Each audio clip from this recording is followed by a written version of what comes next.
Yes, sir. Yes, sir. Yes, sir. You already know what it is. Do not call me now. Hold on. Let me call you right back, baby girl.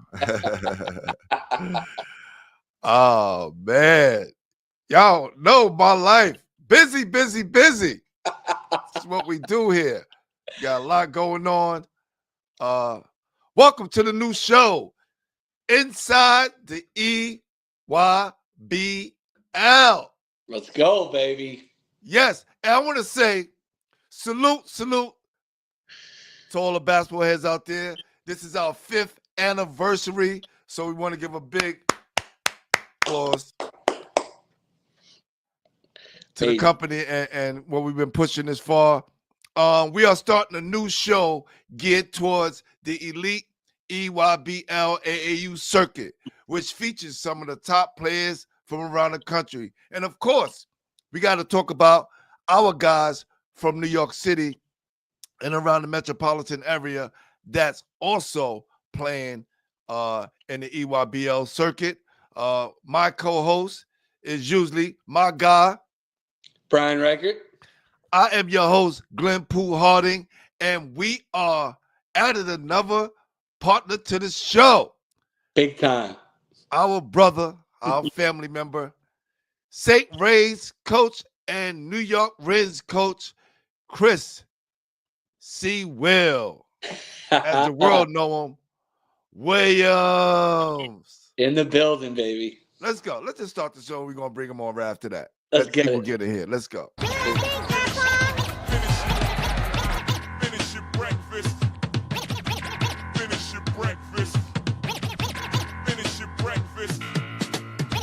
Finish. Finish. Finish. Finish your breakfast. Finish your breakfast.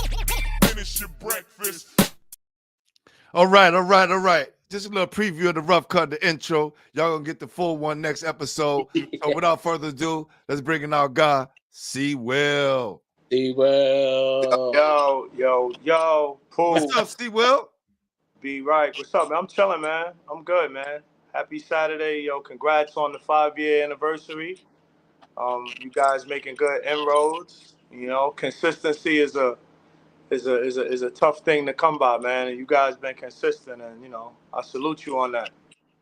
No Appreciate doubt, man. No doubt. Well, listen, man. I want to give you props because I know you and B was discussing this, and B hit me up with the idea. It was like, yo, Pooh would be something dope that I think we should add on and then just expand what we're doing just a little bit further, give it some more arms out there from New York City to the rest of the country. And I know you're out there moving and shaking with the best of them out there, C. Will, being the coach of the Wrens and being able to see all the talent that we have in New York City and around the country. How has that experience been for you, bro? It's been great, man, because coming off a high level, highly competitive like high school season, it's like, you jump right into AAU, and especially with the Nike EYBL, and you're looking at, the top players, not just from our area, but from around the country. And, fortunate enough, St. Ray's, we played like a pretty good national schedule the last 30 years, but it. particularly the last 2 3 years. And a lot of these guys, you see them in their element in high school, and then you see them in their AAU element, and it gives you a full gauge on who they really are as a player. So it's been great, man. It's been great, and I'm looking forward to trying to continue this success the next 3 sessions leading into Peach Jam. And then, Coach, I'm dying to ask you too, and we talked about it to kind of piggyback on an aspect that Pooh was talking about. You coached in the Catholic League, you've seen a lot of these kids. Now you're coaching kids that you've coached against during the high school season, and now you're getting to know them, relying on them. And the Rens actually has a couple kids, from the league and even the PSAL. So could you talk about kind of coaching other players from other teams that you faced and how you've been able to adjust to that? You know what? It's been a blessing, man, because when you hit the road, it goes into like New York City. Mm-hmm. You know what I'm saying? Where it's like, or tri-state area where you really want to represent Yeah. where you're from. And then it gives the kids the opportunity to get coached by a different voice, hear a different voice. And then it also gives like coaches like myself the opportunity to tap in and, like coach and pour into the kids that I might not have 7 days a week like I do at St. Raymond's. And for me, that's been a total blessing. Like I saw Dwayne Mitchell last night at the Old Timers Hall of Fame, and I'm just like, yo, Javon Webb is a bad boy. You know what I mean? Like he's and we spoke on him, and last year we had Mook, Nazir Rodriguez from Scanlon. Mm-hmm. We had Mel, who was finishing up at Cardinal Hayes last year. We had Halon, who was the Player of the Year. We had Veer Anthony. So, like for me, I value my relationships with the coaches in the league. So if I ever call Jimmy Lynch or we speak to Dwayne Mitchell or someone else in the league, it's kind of like I just practiced at Cardinal Hayes. You know what I mean today. Yeah. So it's just like being able to unite the city and bring everyone together. And if you're really about the work of working with the young people, then you want to pour into as many young kids as you can. So it's definitely been a blessing having, Josiah, who's freaking killed us the last 3 years. Now, on this next level of his journey, he's trying to, become a top 50 player. He's trying to become a legitimate, 4 or 5 star player. Now, to be able to help him do that has been something that, I don't take for granted, Mm-hmm. because shit, I know him. You know what I'm saying? I've scouted Yeah. and coached against him for the last 3 years. So just being able to pour into him and the other players has been great. No doubt. I want to give a big shout out to number one basketball head, number one fan of the show, my guy Ayatollah Beats. Appreciate you, brother. Appreciate you. And the association TV said, can y'all update us on any game schedules y'all know locally? Um, Mm. right now, last week they had the May Hoops thing that you went to, Brian. You know what I'm saying? So Yeah, they had the NYC Clash at Queens College. They have something towards the end of the month. Nothing EYBL though. All EYBL is Memphis, Kansas City, South Carolina for the rest of the way. But there are a lot of other tournaments. Hoop Group has some stuff too, but there's a lot of really good made stuff in New York coming up in the next couple months.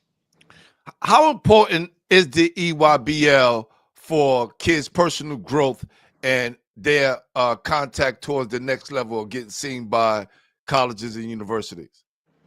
Um, Shoot, Paul, I'm not gonna lie, man. I've been blessed and fortunate to coach on Adidas with New Heights. I've done Under Armour with Riverside. I've done Reebok with the Dallas Mustangs, and it's all a great opportunity. Once the live period comes, it's like, yo, you're gonna get seen by college coaches. But EYBL is a different monster, man. I mean, last week session one, and it's a dead period, but I seen 15 NBA scouts. Mm. Talk about it. So Talk offhand, about I know I've seen the Heat, I've seen the Cavs, I've seen the Knicks, I've seen the Bulls, I've seen the Celtics, the Wizards, um, the Thunder. Like everyone's there because with the current landscape, these NBA guys, they're now hiring grassroots scouts. So there's a ton of guys who are working in the scouting departments who started off covering EYBL. Vince Baldwin was one who was with the New York Knicks with those guys, and he was once the director of EYBL. So there's like a desire to really get to know these prospects at a younger age, and the talent is there. No knock to any other circuit, but like I heard a stat maybe last weekend when I was down there that 85% of the current players in the NBA played at least one session of EYBL. Mm. Wow. So, the offers are cool. Yo, what school is on you is cool. But at the end of the day, if you one of them ones, you really need to be on this circuit, not just 15, 16s, but you need to be on this circuit 17U because this is the closest you're going to get to like Power 5 pro basketball, like in the country. Yeah. So it's really important, and it's really important that you really show out, like not just on the offensive end, but from a mindset, from a skill set, from a like just knowing how to play with other talented players. Like, can you play with 5 stars? A lot of kids can't do that.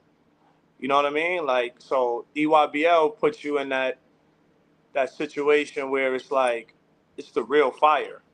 Like, you can't run. Like, we went 3-0 last week, right? Yeah, it was great, but we played against some hitters. Yeah. Some dudes where the ball could have bounced a couple of different ways. Like, we could have easily been 1-2.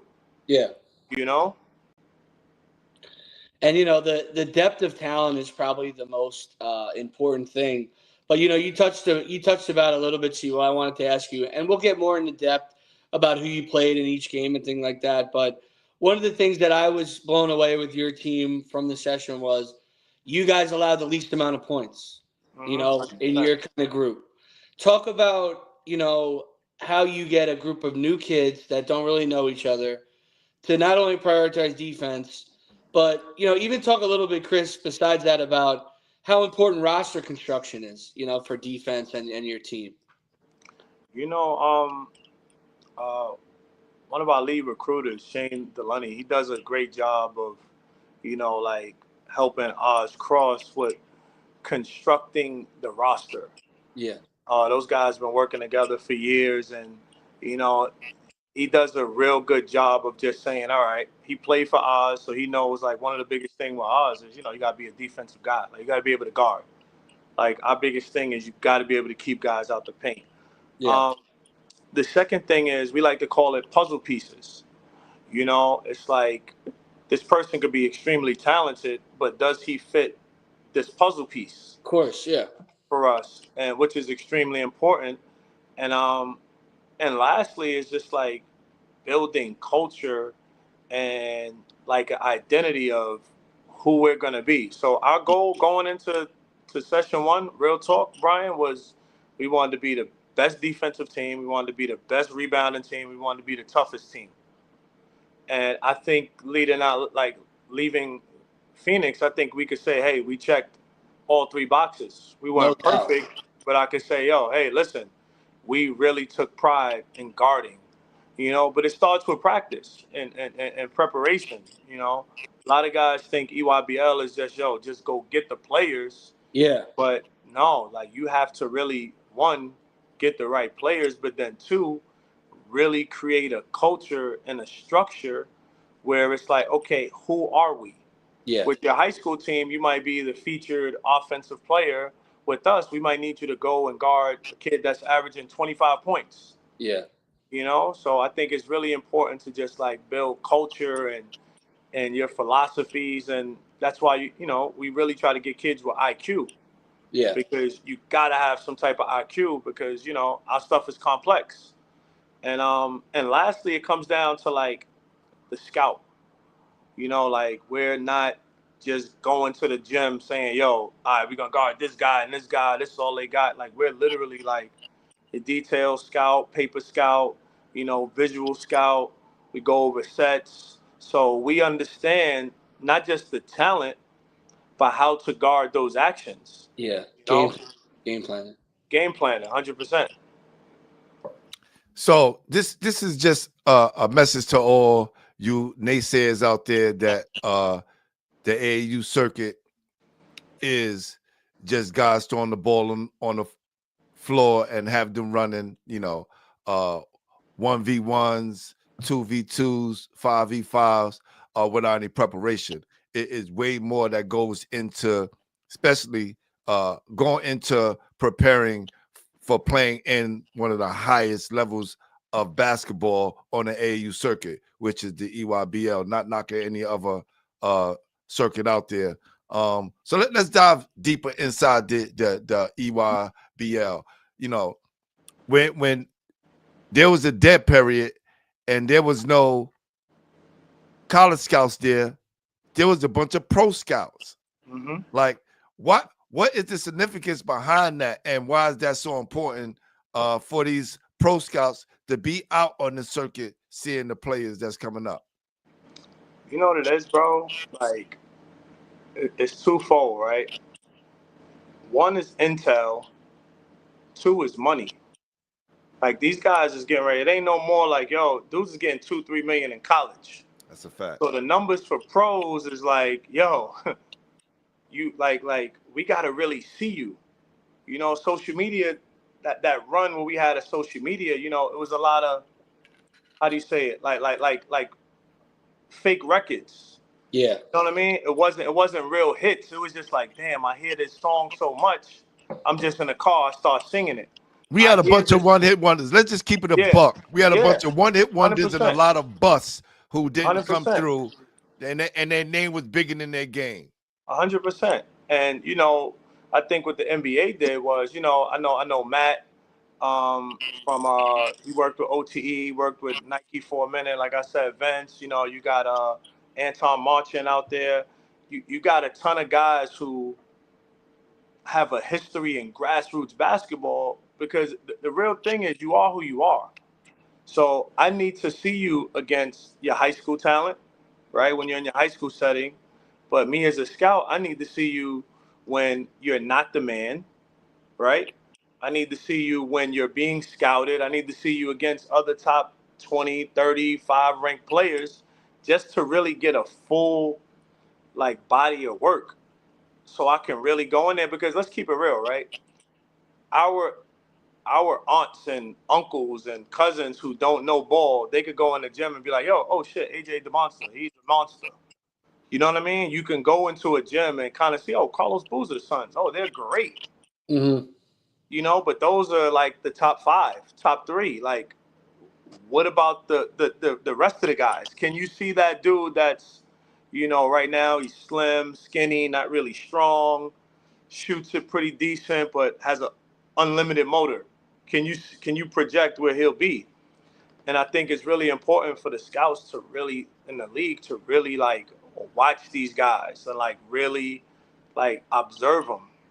You know what I'm saying? Like body language, like mechanics, like who's around them, like what's their pregame ritual, like, because you know, and I'm sure all three of us on the call have gotten calls from scouts like trying to get info or intel on players.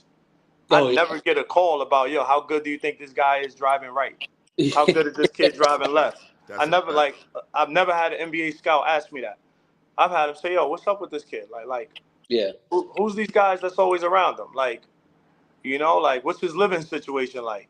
Yep. Like, does he have a girlfriend? Like, what time does he get to practice? What time does he leave practice? Like, it's those other things that really matter when you're trying to be a pro. Yeah, those things are definitely the things that separate a lot of guys. And you hear a lot of coaches say, you know, it's easy to talk about the top 10, 20, 30 guys, but like Sewell said, what about the rest of them? You know, who's going to separate, who's going to emerge? A question I've always wanted to ask, you know, as New York sends multiple teams over, and, you know, I always thought it's a good idea to have a balance of teams and try to get as many kids as we can, instead of making a big super team. But do you guys interact at all during the sessions? Do you guys watch any of the other teams from New York, or is it just so hectic during your time there that you're just focused on the Rents? No, well, everybody's different, right? Like I'm Yeah, a basketball junkie, and I like to know what I'm talking about, especially with players. So I try to get to the gym and watch as many games as possible. It's really hard because, you know, like once we're like in the middle of it, it's like, yo, I want to make sure I'm watching the teams that we're getting ready to play. yeah, But like I did a good job of, you know, like the last 2 years, just trying to watch as many players from our area as possible.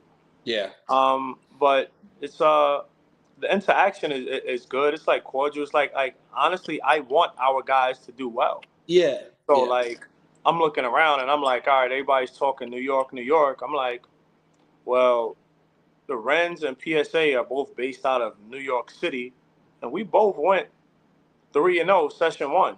yep, You know what I mean? Like Lightning, a new team. You know, I'm sure Shandu is going to get that right, but they went 0-3, but they played three tough games. yeah. You know, and then you have the City Rocks that, you know, still is a part of New York, maybe not Yep. New York City. And you know, like I'll tell someone, I'm like, yo, do you realize all four teams from New York made Peach Jam last year? which is Right. like a huge Heard of. accomplishment. You know Yeah. what I'm saying? Yeah. Like that's 4 teams like that made it.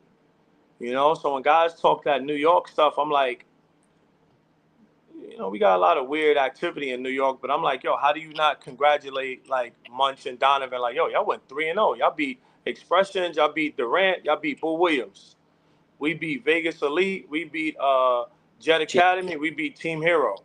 So I'm looking at like, yo, we went and represented our area, our region, and we did pretty well. 100%. No, that's a great segue. That's a great segue to what we want to tap into, because we want to highlight the New York City area players that's out there on the EYBL circuit. And I'm just going to, run off a list of names, and then you can add on to Brian if I forgot anyone. And then we'll get into, the importance of New York City players having a good showing while they're out there. Guys like Josiah Jervis, Jada Swan, Troy Faison, Anderson Diaz, Asher Elson, Jordan Skyers, Dylan Mingo, Amir Cummings, Elijah Joseph, Hassan Karesi, Jane Chapman, my guy Payday Moore, MJ Madison, Mari Wooten, Peyton Miller, Lucas Murillo, David Gaiman, Big O, the Ratliff Twins, and so on and so forth. If I added someone that is not on the EYBL circuit, correct me, please. And then if I forgot someone, add them onto that list, and then we can kind of talk about the New York players and their importance of doing well on the circuit. Mm-hmm. That sounds good. So those names is all cool. We kind of got like the wraps of the names that's playing, correct? Yeah. Correct. You hit pretty much almost all of them that are playing New York. So good. Cool. Good. Right. So with saying that, their development is happening in real time, right? Playing against some of the best players in the country. The importance of them having a good showing, right? Not only nationally, because when you're going out there, you're playing national basketball, right? So you're kind of playing against the best of the best. Why is it, what's the importance of them having a good showing and being able to show their skills? And then those guys that you saw, Chris, can you just tell me some of the things that you saw in their progression? Well, and you don't have to go through all of them. You could just name a few. I'll start off with, like, to me, one of the most impressive players that I saw was Dylan Mingo. And, we scrimmaged them this year, and, he's coming off a roster with Cayenne, his brother, Caden, I got NJ, and his role was a little different. You know what I mean? Because Lou Howard was senior heavy. Yep. But watching Dylan, I'm like, damn, this kid is really like Dylan. Dylan really played well, and I believe he was like the second or third leading scorer. Yeah. This weekend at EYBL, and like he has the size. He gets to his spots. He makes some tough shots, and he plays to win. And I was really, really, really impressed with him this weekend, because he pretty much put that team on his back, and every time they needed a tough bucket or a big time play, he was right there. Yeah. So offensively, he was lights out, huh, Sewell? I mean, he was lights out. And what helps him is Dylan has a pro-like game. Yeah. Like a lot of his moves isn't really scripted moves, but what makes 17's EYBL a little tricky and different from most players is, you figure by the time it's a 24-second shot clock. By the time you get that ball across half and maybe make 2 passes, right, that clock is down to like 12, 10. Yeah, 12, 10, yep. And once it gets under 8, it's like you don't have time. You got to make a play. And I thought, especially like in the Expressions and in the Team Durant game, he just made play after play. And he looked every bit worth of, like,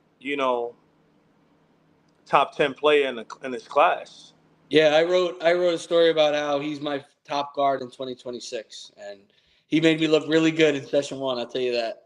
No, he did. He did. Because with Dylan's size is like, there's some really good guards in that class. Yeah, But with his size, if he doesn't fool around with the ball, he can get to his spot yeah, and finish over guys. So, like, I know, like, in the game against Expressions, he shot 12 or 16 from the field crazy. and got to the line, shot 13 free throws. So that's like a lot of that stuff was into the shot clock. Yep. Like they came out early on Expressions, and Expressions fought back, and he was able to keep them arms distance by just making some like really tough plays down the stretch. I believe that game he might have been the only one in like double figures. Like he had 28. Yeah. I think the next highest score was like Gene Chapman, and that was Jayan, and that was 7 points. Yeah, and they do a good job of letting him kind of go when he gets hot. Sewell, like, it wasn't like other guys were like, hey, I got to get my shots up and stuff. It's like, hey, if Dylan's going, we got to ride this guy. And for them to go 3-0, Sewell, without the Ratlifts, I mean, they definitely got to be one of the top teams on your guys' radar looking forward. Yeah, I think we play them next session, game 2, I believe. I think Nice. we play them next session, game 2. That'll be standing room only, I think. Yeah, it should be. Could you imagine that game in New York? Oh my God, I couldn't imagine, honestly. But who else? You guys played Team Hero, Vegas Elite, Team Jet. Were there any other guys on those teams that kind of popped out? I mean, I know that one guy had a ton of points on you guys inside. I forget which game it was. He was scoring inside, but you definitely faced some monsters in that 3-0 session. No, 100%, man. Yo, hold on for 1 sec. Let's kind of show people who we just talking about as far as Dylan Mingo. Definitely want to highlight him and his accomplishments and what he's been doing. Yeah, let's get into his spots right there, man. Like that kid, long arms, wiry body. Like he has a chance to be really good, man. Like he's already good, but I mean, like he has a chance to be like really, really good. I'm with to see. Well, I think his potential is off the charts, and like you said, it's not really talked about a lot.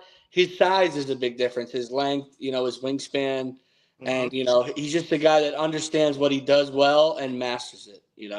Very unselfish, good kid. Really not a lot of flaws in the game. Mhm. Mhm. Yeah. So for us, it was interesting because every game we played, I felt like it was a top 30, top 50 range type Yeah, of player. every game. Um, every game, and that's EYBL, right? Every Yeah, game you're gonna see one of them ones, and that's why team play is really important. But like that team hero game, there was this kid Chris Davis Jr., who some people are saying is like one of the best players to ever come out of Wisconsin. He's a 25. He was committed to, I believe, Arkansas State, and they had a coaching change. But this kid averaged 40 points a game in Wisconsin this year, and he was heavily on the scout. He finished with 14 against us, but you could see that like it was an off day 14. He shot 5 for 14. Could have been a lot better, but again, I think our defense and our schemes really played a part in it. And Hero has this white kid named Vaughn Carvalho, and he's probably no funny. He's probably one of the most athletic white kids I've ever seen in my life. Wow. Like, I mean, like he'll turn the corner and just dunk on you. He'll go for tap dunks. He'll block shots. He could make corner threes. He was like really, really good, man. He's somebody that I see in the next 2, 3 years. He's an NBA prospect, wow. like hands down. And that was the first game. Yeah, The game second one. game, yeah. No, that was the first game. The second game, we ran into this young man by the name of Kentrell Harmon. And it's funny, as I was scouting him, we played Wasatch this year in Utah with St. Ray's. And Isaiah Hartwell, who's a McDonald's, All-American, he was on that roster. And, we scouted those guys pretty well. And we're like, damn, Isaiah Hartwell is good. But there's this other kid, Harmon, that could really go. Now, to our point, right, Harmon had 30 points, shot 7 of 19. He made damn near everything he threw up, right? Really good. But we was able to force him into 7 turnovers.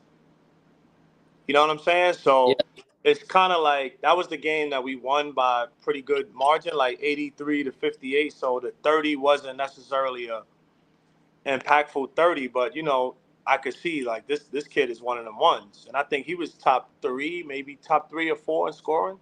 Yeah. Session 1, but he was really good, man. He was really good. Him and the Chris Brooks kid, who I think has a chance to be really good. Brooks struggled a little bit, but they were really good, and they were missing like 2 starters. And how about New York native, old school legend Paul Suba's on that staff? Nice, Uh, nice. Yeah, P Sub. So he made sure to let us know, yo, man, our starting backcourt was on the bench, so we got out of there. But Paul is doing great with those guys out there on the West Coast. And then we played Jet Academy game 3, and we came out early on them, and they fought, and we wound up winning by 2. I believe they were missing one of their top players, but they had like a kid, Kevin Thomas, that was really good. He had like 15 points on us, 5 rebounds. Jamel Jones, who everybody talks about out of like the Atlanta area, really Mm-hmm. good. they look so athletic, that team. Yeah, really athletic. But one thing that people don't give EYBL the credit for, it's real coaching, man. Yeah. Like a lot of people think it's just give out some gear, EYBL hats, the hoodies, the sneakers, and you just like you gotta really coach. So that's a game where like we had the lead up to 19, but those guys made some adjustments and really, really like forced us to like really guard some different actions, and they Yeah. kept fighting. But Cole Grandison, I forget what Cole is from. I think he's from Jersey, or I believe Cole is from Jersey. He goes to school AAU, right? OCD now. Yeah, he was solid. We did a pretty decent job on him, held him to 9 points, but you know, coaching really matters on EYBL, man. And who are like some of the coaches that either you look forward to coaching against, or that you maybe coached against your career in EYBL, who have really impressed you, or really think does a good job with their program? Any coaches kind of stand out? Yeah, well, Jamel Jones, former Wake Forest assistant, he's the head coach and director at Takeover. He does a tremendous job, building culture and Yeah. really getting those guys into being like a real good defensive team. Uh, Shandu McNeil does a phenomenal job. Shan and Oz are like 2 of the New York directors who you probably can't find them on social media. You probably won't hear them in the gym. Yeah. You probably won't see them with a whole bunch of EYBL gear on and, no fancy stuff. But those guys can really, really coach. Mm-hmm. I'm blessed and fortunate to work with Oz Cross, who's worked with Norm Roberts and Steve Lavin at St. John's, and who, in my opinion, man, is one of the best basketball minds that I've been around. Like Yeah. Oz could really coach in the Big East, ACC, SEC. He's really a junkie and really structured, really organized. And shoot, like I'm not gonna lie, man. It's like every team has a good coach. Yeah. Like, and you get to some of these programs, like you start doing your history, and you're like, oh shit, this guy's an assistant at this school in DC. This guy's an assistant at this school or a head coach in LA, and it's just like it's guys that do it year round. Yeah. You know what I mean? Like 12-month a year coaches, and that makes a difference. Yeah, when you coaching these guys who play at a high level, you definitely want to have the coaches that can kind of bring them together, because you bring in kids who are the guys on their team Hmm. from all over, and you got to kind of make them or help Take them a gel different role. together, Yeah. right? That's like coaching, the Phil Jackson coaching the Bulls, or Michael Jackson's, Michael Jordan, Scottie Pippen, Dennis Rodman, and a couple other guys, and you got to put that together, right? You got to put it together, man. You got to put it together, because if you just go out there and roll the balls out, you're not going to be able to compete, man. I want to give a big shout out to my guy CK from up top, always on the check-in. He's a big scout for all the guys upstate. Always keep us connected to all the guys upstate. Salute to my guy Cal. You know what I'm saying? All things hoops. Giving a shout out to C. Will. Said been pouring his blood, sweat, and tears into the game for decades. Salute my guy. That's my guy. And my guy Jason Frazier always on the check-in. So my guy C. Will. What up, Jay Frazier? What's up, fellas? No doubt, man. So let's kind of spread some things around the country because I got a chance to watch that great overtime game between Team Takeover and Utah Prospects. They had the number 5 ranked players, number 9 ranked players in Jordan Smith and Caden Samuels, right? And Utah Prep had the number 10 player, Akina Alozi, and a 4-star recruit, Dean Record. That game was absolutely crazy. Did you guys get a chance to check that game out? Yeah, so I'll tell you a quick story, right? So I'm not going to name drop, but I do most of our pregame warm-ups, stretch. So to the left of me is Team Takeover Utah Prospects, and to the right, where we're getting dressed, is Team Durant versus PSA. So we get into the gym, and I'm peeking, you know, but then I tell one of our guys, "Yo, get dressed," and like 10 minutes ago, I see him start putting one shoe on, and then I look, and my man is glued on the Team Takeover freaking Utah Prospect. I'm like, yo, come on, man, we got to leave the gym, man. We got to get out the gym, man, because it's like so much like going on where the kid is just like, kids will be in just there forever. staring.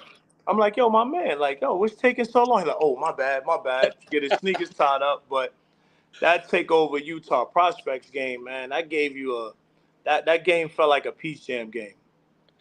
You know what I mean? Like that game felt like a Peace Jam game. They had like 29 different lead changes in that game.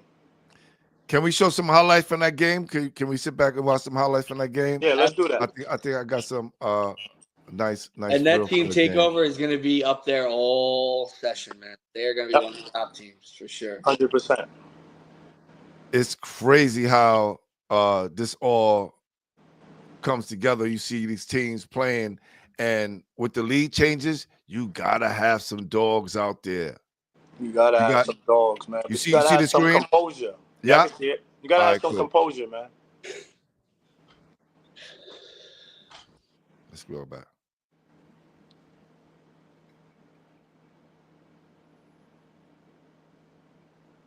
That's Big Ike right there. Those are 2 strong guards right there, man. Yeah. Those are 2 really strong guards. Yeah, there's a lot of NIL money on that floor. Ton of it. And you know, this Utah Prospects team, they won back-to-back Adidas championships this year, first year on EYBL. Wow. They just got an EYBL deal this year. They were like one of the top teams last 2-3 years on the Adidas circuit. Yeah, I saw Caden Samuels in the Jordan Brand Classic. He's a beast. He got a big body too, man. He's a stud, man. Yeah, he had 29 that game. You know? Yeah, and then Ikenna's phenomenal too. I mean, he was in Jersey for a little bit. He could play, man. They both could go. But like to go back to our point, these are the type of matchups you get in session 1. Yeah, right. You know, so if you're an NBA scout, right? Like, how could you not be here, right? Yeah, like this is the matchup, and you know, obviously all 3 of those guys, their games are gonna have to take I don't want to say a turn, but they're gonna have to expand somewhat along the lines of their game because all those guys are, besides Caden, is like 6'2", 6'3", and under. Yeah. You know, so that's looking at like a 1. That's looking at like a John Moran, a Derek White, Donovan Mitchell, Darius Garland. Like those are the dudes you're gonna have to go up against. You make it to the show. Now, what I was watching the other day, I was watching the NBA game the other day. It was the Knicks versus Pistons, right? And you see all these guys on the bench, and a lot of these guys that are playing who weren't like top tier players, right? Right. So we talk about just give you an example, and I'm not even just talking about that game, like a John Morant, right? A Steph Curry, right? A Damian Lillard, right? These guys who they weren't top ranked players, but they worked their way to get to that level. And you mentioned, Chris, even though you got guys who maybe is not the top 10 or top 20 player, but he's on the EYBL circuit, he may get a chance. And once you rub shoulders with those other good players, it may kind of motivate you to get to that next level and play in the big show. Because, hey, some of those guys peak and other guys keep going. The importance of still sharpening steel. Like, how well does EYBL do when they putting those players together and competing? That's a great question, man. And from my opinion, I think it's all strategic. I think it's all strategic. From the standpoint of it's like, you know, you got to think if you two guys are running EYBL, right? And I'm running the Rens and somebody else is running Takeover. We're calling you all the time saying, yo, Pooh, guess what? Yo, I got one, yo. Yo, I got one, yo. Guess what? I got one, yo. I found one. Yeah. And you two are sitting back like, yeah, all right, we hear this shit all the time. Yeah, all right, everybody got one. And then you two get off the phone and be like, yo, you know what? They both think they got one? All right. Well, we're going to match them jokers up. And let's see what happens. Yeah. You know, and that's where it becomes more than just who outscored who. It's like who looks better in what setting. Like who really performed. Like think about it, 29 lead changes, and that's why I go to composure. All right, shit, you down 10. You start pouting and telling the coach, yo, give me the ball. Or do you say, yo, that's 3 stops in a row, and now we back in the game? You know what I'm saying? Right. Like, do you say, yo, I'm going to just shoot threes now because we're down 10, or I'm going to try to drive, get to the rim, get in the bonus? You know what I mean? It's like it's an IQ thing. And I think that's the biggest thing that people don't really see with EYBL. 17s. 24-second shot clock means you have to think. You got to really think now. And you got to move like game speed. You know, you play the FIBA three-point line 17s. It's supposed to be no zone. Some teams try to figure a way to go zone. You know, it's supposed to be the NBA rules, defensive 3 seconds, you can't be in the paint, whatever. But I think they strategically set these matchups up and these players, but it's like once you're on EYBL, you can't duck nobody. Yeah. You know what I mean? Like next Nowhere week, to hide. we got Soldiers, PSA, Expressions, I believe Durant. There ain't no, if we don't do what we got to do, we'd be back home on the show next week like, damn, dog, we 3-4. Yeah. You know what I mean? That fast. You know what I mean? And there's a team like we could be looking at Lightning next week, Lightning 4-3. You know what I'm saying? Because you can't really, you can't duck no smoke. And no disrespect to none of these other circuits, but you could get you some what they call in college, some buy games. You get some buy games on certain circuits. Some cupcakes? Where you could tell, all right, yo, we're going to win these. And that keeps everybody's morale happy. Everybody plays. Parents not tripping. Everybody like, yeah, we just punched them. I had 18. And then you get that one game where it's like a reality check. Yeah. Now in session 2, C-Will, is how many games are you guys playing? We're playing 4. So session 2 is where it gets tricky. Yeah. So that's the first kind of time we play 2. What kind of adjustments are you guys going to make, C-Will? It all goes to the teams. You know, so right now, like, I'm not gonna lie, we as a staff approach it like some NBA stuff. Like this is a 4-game road trip, right? But the most important game is the Soldiers. You know what I mean? So last year we played the Soldiers really tough, man. We lost to the Soldiers by maybe 6 in Peach Jam in a game to get to the Elite 8 with AJ and Tyron. And that game, like Veer, Mook, Halon, those dudes were huge. You know, but now as we get ready to face those guys, we're facing the leading scorer, and Jason Crow. Yep. And Khalik House, Eddie House's son, he's on that team. He's averaging about 17. Yep. So our real adjustment is, we got to make sure we still guard. Yeah. You know what I'm saying? And then after that, we got Dylan Mingo, who's averaging a walking 25. Yep. So for us, it's like we got to make sure we continue to play defense. Yeah. You know what I mean? Because if you don't, that's those dudes reaching their averages, and that makes it a tough night to beat those dudes when the leading scorers are reaching their quota. Mm. Do you think Dylan Mingo has a strong chance to become McDonald All-American this year? I'm not gonna lie, the way he's playing right now, if he stays consistent, I think you could pencil him in. You know what I mean? I think you could definitely do it, but I feel like the beauty in it is the opportunity is there. You know what I mean? Like, so this session they have Mean Streets, they play us, they play Hero, they play Jet Academy. You know what I mean? So this is another big session, and I believe this is a live session. So, I think he has a legitimate shot to like get that McDonald's nod next year. 100%. Did any of your guys, I know it wasn't a live period like you said, have any of your guys gotten any additional college looks from the session one?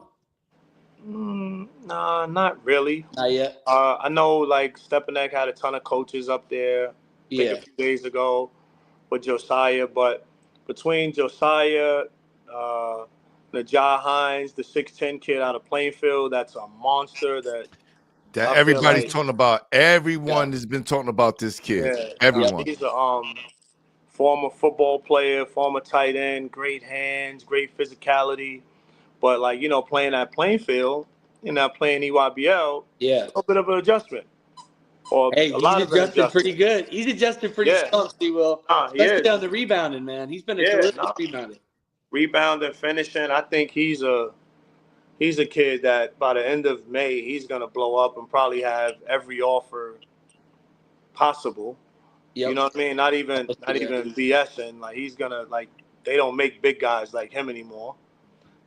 Ethan Johnson, Asher's another one who's a real like freakish style body player. And how about Jordan Sky's defense for you guys? Man, Jordan's great, man. I love Jordan, man. He's such a tough kid, man. He's a tough physical kid. He works his tail off. He picks up things. You're not gonna find too many guards who's as physical. Yeah. And I think the best thing with him is getting opportunity on this level to be like primary lead guard. Yeah, and play that style. I feel like he's finally got to play the style that kind of maximizes his game of defense, getting guys involved, competing. Because when I feel like he worries too much about scoring, it takes away from the rest of his game. 100%. And we've been on Jordan like, yo, Jordan, less is more. Of course, man. You know what I mean? Like when you're a guy with a freaking knockout punch, right?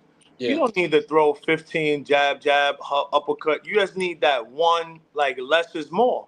That's right. Find your spot, knockout punch. Find your spot, knockout punch. And I think with guys like Jordan, you have so much. It's like you're trying to throw every punch that you have instead of just like, all right, cool, yo, bay, boom, there it is. Because that boom, most people can't handle. And, when he did that game 2 and then followed up in game 3, it was just like, it just makes a difference in our whole team. Yeah, we called Josiah Jervis Mr. Power 5 because we saw that early on. And I think out of all the guys last year, he made the highest jump as far as improvement, right? And Jordan Skyers was actually highlighted this last week. Hold on for a sec. We want to get him. Who's that? J.O.? Yeah. It's my guy. Hold on for a sec. 845. Facts. Another former CHSA guy. Yeah. That's right. Yeah. Let's see what my guy Shake. Salute to my guy Shake. Hoops. always keeping us abreast of Love what's going Shake, on. bro. Shake's the man. No doubt, no doubt. He always give me props when he uses my footage, so salute. Like super bouncy, strong. I was happy to see him with you guys. I thought that was a great fit for him. Yeah, no, that was a great pickup, man. That was a great pickup. And, you know, having him with experience of playing 17U EYBL last year on a Pete Jam team, that helps too. And his experience as well, playing with OSL, right? And Jelly Fam, what he brings to the table, very explosive. See the court, look him giving off those nice passes right there, assisting to the guys. Listen, when we talk about him and his development, right? What do you think is going to be the most important part of his game moving forward? I think just pace. I think pace and, you know, like really just reading and communicating. You know, so that's threefold, right? I think his pace is going to be really important. You know, like really like just playing with the different pace, like less is more. I think communication, like just leading, like, you know, getting the play calls and or in practice, just really like being over vocal, you know, and that's something that we stress to our guys because so many people, they think it's about your moves and your skill set and your development.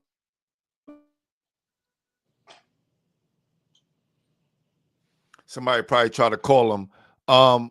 Let's talk about what do you think the importance of for Josiah Jervis and his improvement? What do you think, like what we saw last year, what do you have to come back and do this year? Yeah, it's funny, you know, I think with this EYBL opportunity, I think he's almost in the perfect spot just with the role he has. You know, I know that they're not asking him to step out of his comfort zone scoring-wise. For us to see Josiah take the next step, I'd like to see him create a little bit more for others.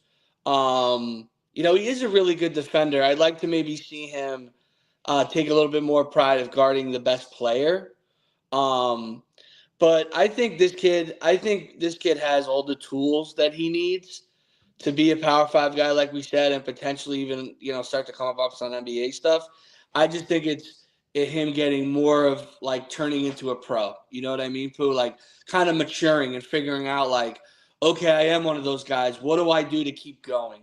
What do I do to prepare myself to go up against that elite competition? And I feel like EYBL is where he's learning a lot of it right now, Pooh. I think this is kind of perfect for his trajectory. What do you think? I think that's perfect what you said. I think that goes along exactly where I was going. Being able to, help others and get himself more availability off the dribble, right? Get shots, being able to move off the dribble. And also the key thing which you mentioned, being able to guard the best player. That I think is going to take him to the next level. Me too. Now transitioning down to Maryland, but I want to stay up here real quick. See, Will just came back to us before we wrap this show up.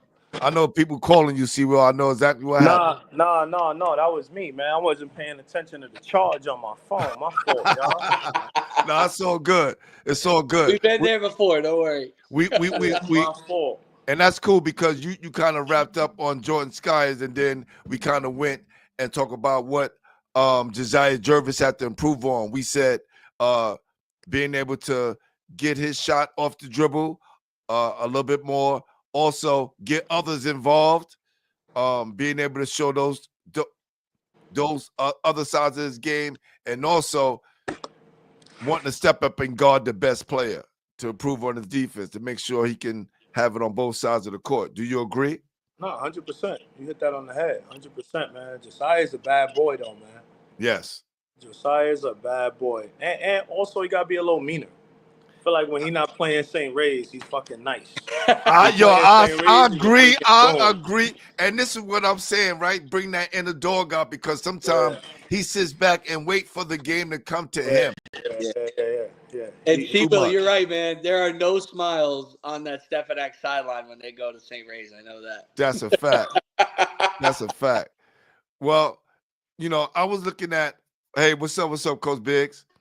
I was looking at one kid this weekend, last weekend, and he kind of blew me away. Pause. Right? This kid from Silver Springs, Maryland, Baba Oladutun.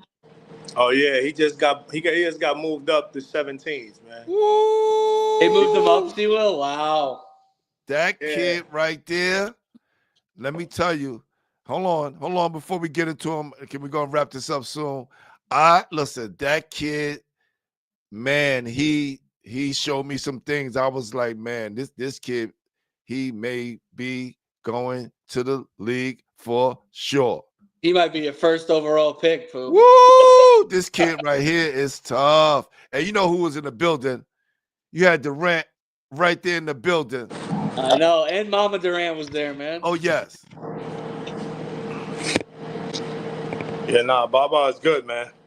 Yeah, he's the real deal, dude. Big, tall, lean. I mean, he reminds me of KD a lot. It's nuts.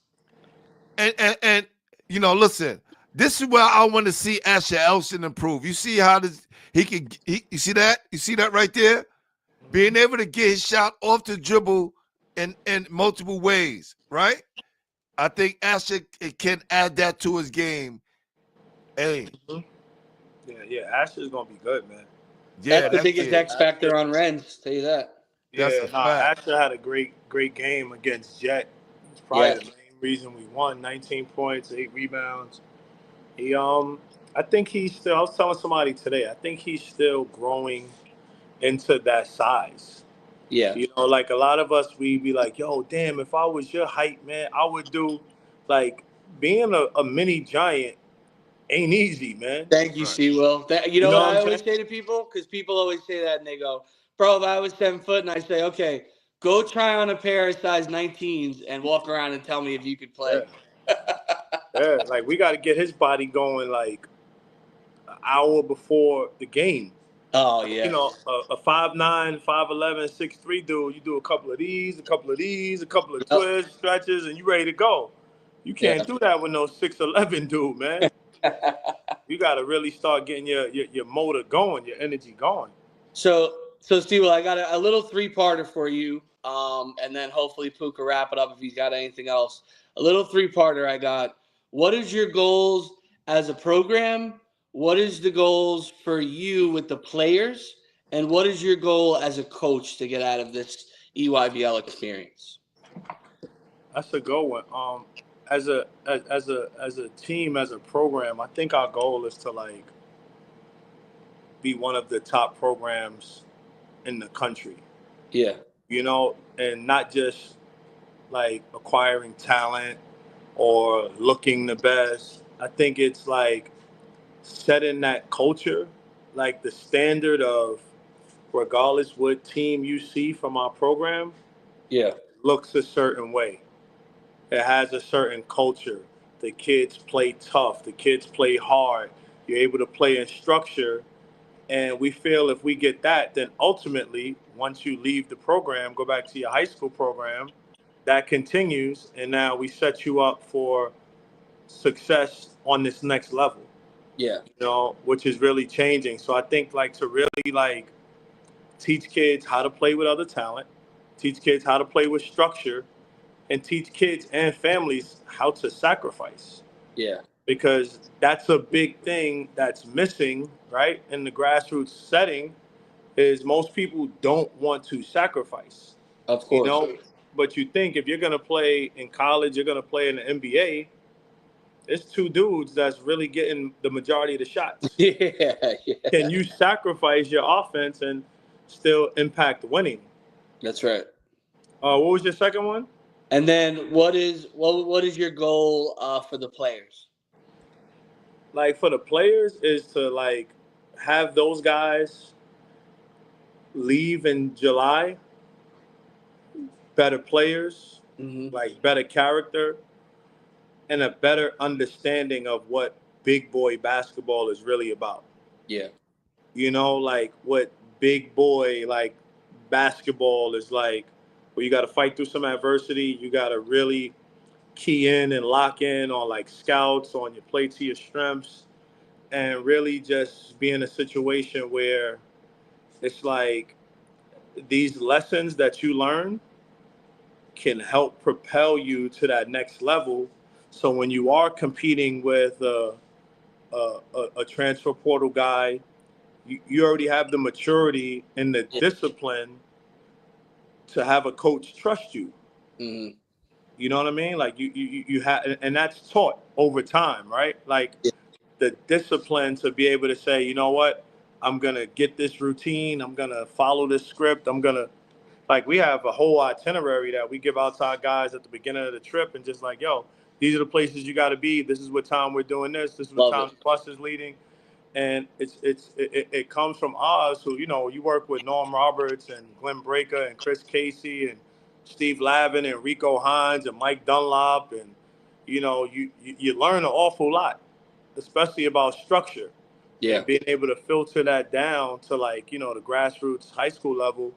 You know, for the kids that buy in, like Oz has a saying, he's like, I'm gonna give you the answers to the tests. The ones who follow generally will have some success when they're done. Yeah. The ones who don't follow and, you know, try to figure it out themselves, they might still be able to get to where they're going, but it's going to be a little more difficult. Yeah. And, you know, lastly for me is just like to continue to coach at the highest level.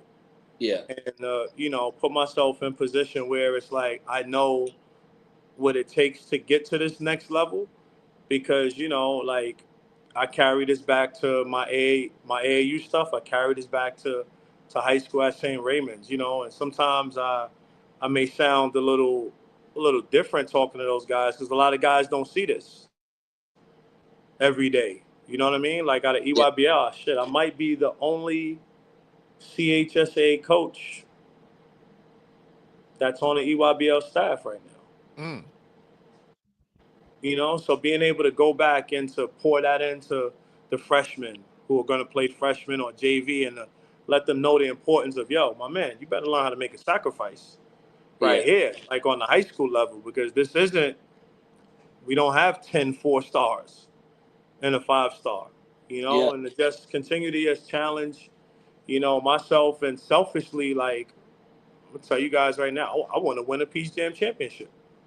You know, like me and Coach Stern, we came close. We made it to the championship with Under Armour. I won the Adidas championship with New Heights in 2013. Like, I really want to be a part of the staff that says, yo, we won the prestigious Nike EYBL championship. Yeah. But great questions, though, man. Nah, that's dope. So, before we wrap this up, man, see, Brian, he said I'm the busy guy. See yo, that, Brian? I'm my, the busy guy. My phone That's goes not my crazy. phone, people. I'm not the busy guy, Brian. My phone goes crazy sometimes. My phone goes crazy. Hey, just let everybody know why this show is so important, and you know, some of the things we're gonna be tapping in the future. You can add on to that. Let's go with you, Brian. Then I mean, we'll start with you, Chris, and then we'll end up with Brian, and then we'll kind of wrap this thing up. I think it's important to continue to track our guys. Like you, Brian, you guys are like the lifeline and the pulse of New York City basketball. And I mean that not just because, you know, you guys are friends and, you know, I respect what you guys are doing, but at one point, you know, New York City basketball coverage on the high school level was the premier coverage, you know, and, you know, we got to a place where it became about popularity. You know, it came about clickbait. It became about relationships, and you know, both of you guys know, like, you guys are big figures in the media space. I don't call you asking, yo, can you write this article on this freshman we got? Can you do that? Like, that's not my thing. Our relationships are organic, you know. But I think being able to track our players in our city, especially on the EYBL circuit, because, you know, I said it, I think, to both of you guys separately, like, there was a time, maybe 6-7 years ago, it wasn't a ton of city kids playing on these EYBL teams. At some point in time, the starting point guards was from freaking Pennsylvania, was from Connecticut, was from this prep school up here.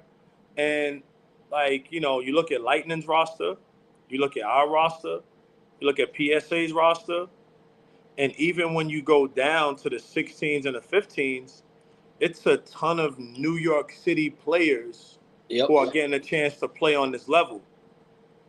And I salute the directors, the scouts, the player evaluators, whoever bring these players in, because you don't have to go outside of New York to win.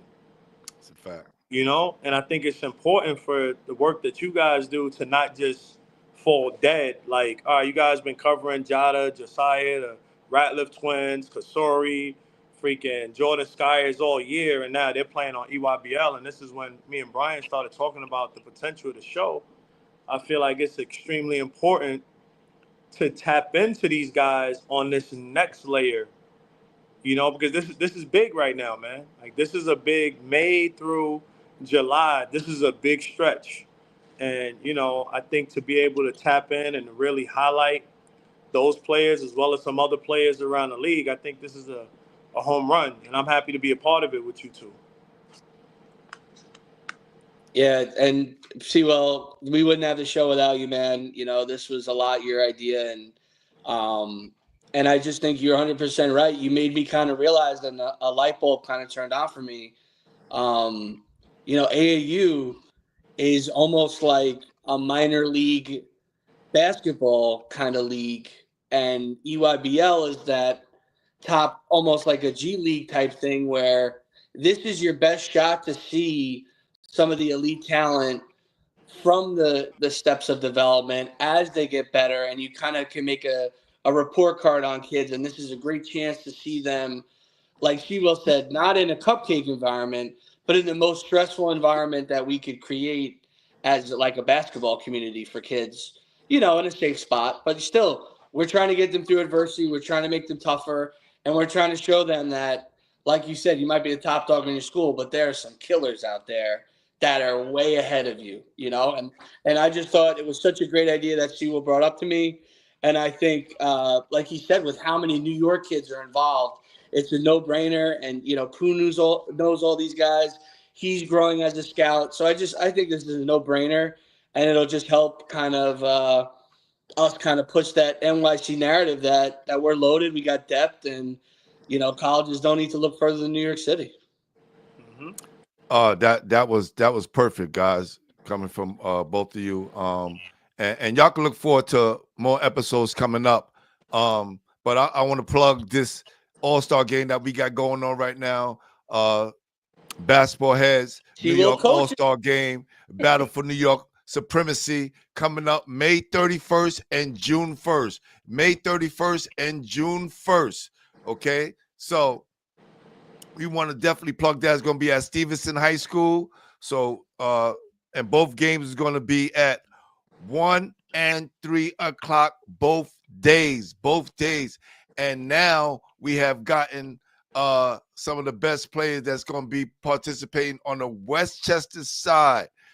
Now, we have one of the coaches for the New York team on here right now. Okay, so I want to ask you, and before we do that, let's just highlight the Westchester top 3 players that they have for their team. Okay, you got Malik Gasper for New Rochelle. Player Dog. Oh man, he could go 6'7". He got a lot of game. Player of the year. Player of the year. Player of the year, Westchester. Yep. Tavion Taylor, Mount Vernon. Everybody knows about Tavion. He's a beast. He's gonna get after it. And Jake Pamapolanina. How do you say his name? Pampolina. Excuse me for suffering. All-time leading scorer, first league all section, man. They're gonna come out with some noise, that team, for sure. Oh yes. So I definitely want to highlight them guys. Chris Will, can you give us a sneak peek into How's that roster Look, look? look. Already, Westchester is ready. Okay. Coach Big from up there too. He from up there. They been popping a lot of junk. My last couple of lives, man. How No, we looking? See, I'm not. I'm Can't not say going. how we looking, but I'm not gonna lie, man. I'm not gonna lie, man. Me and Coach Rose right now, we locked in on session 2. We not gonna do too much talking. We not cause we got 4 very important games, man. You know what I'm saying? So it's no knock. I'm looking forward to being a part of it. We also got the autism awareness game on the 14th. yes, promote That's that, right. promote that. At St. That's Raymond's. Yep. You're gonna have some really good middle school kids in it, 8th graders. You're gonna have some pretty good high schoolers. But I'm not gonna lie, man. We gonna represent New York, but me and Coach Rose, Coach Rose got his EYBL debut against PSA, against Lightning, and against I forget who else. But And Coach should be a movie. Milbank, right? Let's promote his team Milbank. No. He's coaching. He's our 16U EYBL coach. Oh, okay. All right. Right. Hey, look. And people Yeah. ask me, let me tell you something. I'm gonna keep it real, and we're about to sign off here in a few minutes. When I named the coaches of people, people were knocking you guys. It was just like, you got 2 uptown guys, and I'm like, yeah, but we got 1 PSL, 1 Catholic school guy. Like, how can we go wrong? And they got relationships with everybody in the city. Everybody. I want to switch it up because New York City didn't have a good showing against Long Island. Long Island came out, I heard. close game, but Dylan Mingo. Yeah, I heard. But we're no, it's crazy. We going maybe we'll get Coach Rose on the show while we're down in Memphis. And but we got a whole lot to choose from, man. And I'm honestly, man, I'm trying to ignore some inbox messages like, "Yo, can we get on your roster?" I'm like, Yo, I told them trying to I shifted ignore straight some to people, y'all. man. Yo, let me tell you, they killing my DM, and I'm like, yo, brother, this is why I stayed out of it. I said, yo, that's the coach's decision. People are calling me, ask me, like, yo, can I get I'm like, yo, bro, can't do it. I gotta be non-partial. Yeah, family members like, yo, see, Will, you gonna put my boy on? And I'm like, yo, I don't even know what you're talking about, yo. But listen, I'm glad that you guys are repping the same team out there on the EYBL circuit and coming back to make this such a great event. We will definitely be at your event to support, give it the maximum coverage that it needs. Definitely gonna be out there. So make sure y'all get to that autism event that he has. So name it again and where it's gonna be at and what time, Will. We're doing May 14th, 6:30, 8 o'clock. Boys 8th grade All-Star game, St. Raymond High School for boys, 2151 St. Raymond Avenue, home of the Ravens. We'll be up in there, and it should be a good day, man. It should be a good day, a good cause. Definitely. I'm looking forward to your event, and let's just keep building New York City, man. This needs to be a united effort, man. No doubt. Please, I'm gonna hit up Coach Rose. At least next week, we get at least 3 players locked in. We get these posters going out and get them out in the streets of New York City. Everybody out there, all across the country, because with this show, baby, we ain't local no more. We going out to the rest of the country. National, baby. That's right. Salute my guys, Brian Rykirk, C. Will. This has been Inside the EYBL. I appreciate They ain't doing better than what we doing, brother. Section 2 right around the corner, baby. That's right. No doubt. All right, man. Good looking. I appreciate you guys. Enjoy your Saturdays. Those of you who haven't subscribe. It doesn't cost you anything. Like and share this all across the country, because we're not just talking about New York City. We're talking about the whole country. We are going national with this one. All right, y'all. All right. Here come the Wrens, baby. Peace. No doubt. Inside the EYBL. 1.